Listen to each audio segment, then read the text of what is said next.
Without the foreign markets, we wouldn't have the prices we do now. And if we aren't out there promoting our own product, then the markets will disappear. They will go somewhere else to get our beans. Hello and welcome to this edition of the State of Soy. I'm your host, Aaron Putsey, and we're continuing as part of the State of Soy our director features of Iowa Soybean Association. I'm visiting with Rick Juchems. Rick serves as District 3 Director on the Iowa Soybean Association Board. First of all, always have to start, tell us about your operation there in Northeast Iowa. My wife and I, we farm soybeans, corn, and cover crops, and we feed out 2,400 head of hogs at a time for my brother-in-law, and it's an all-in, all-out situation.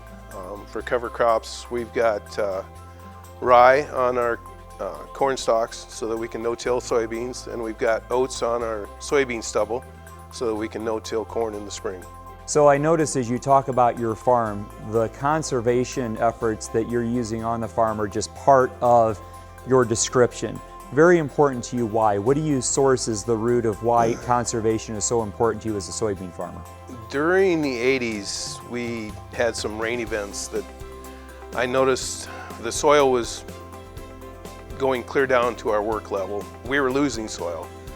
So I went to the NRCS office and asked what I could do. And they gave me a lot of directions, and I started investing in conservation.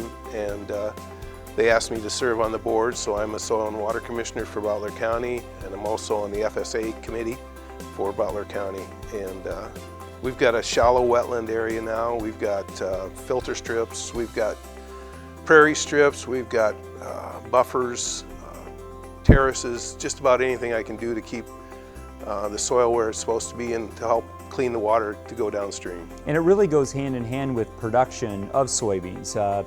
Stronger, more resilient soils and waters lead to better production, and that happens through also the work that you do with the Research Center for Farming Innovation. Yes, that's one thing that we've invested a lot of your checkoff money into is research, whether it be through the Iowa State soybeans or through on-farm research. I mean, it's been a tremendous help to a lot of farmers. And shifting gears a bit, in addition to environmental issues, trade. You've been on a number of trade missions internationally.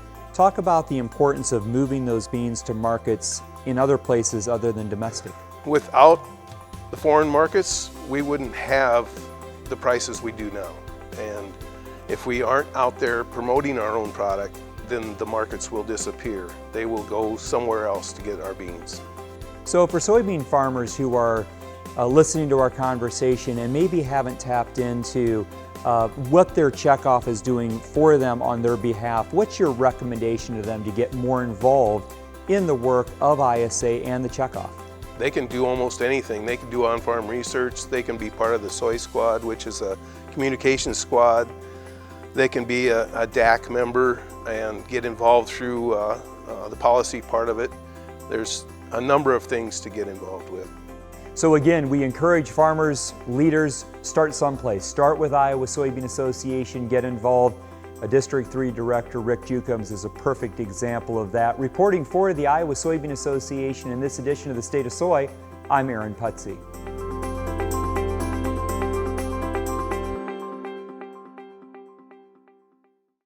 You know, everything starts with the land. We really respect farmers. There's nothing that we cannot help a client with. So the brokerage, the management, the appraisal, and the investment are four pillars that really go so well together. We work with a lot of really great people working incredibly hard to provide for their families, their community, and the country.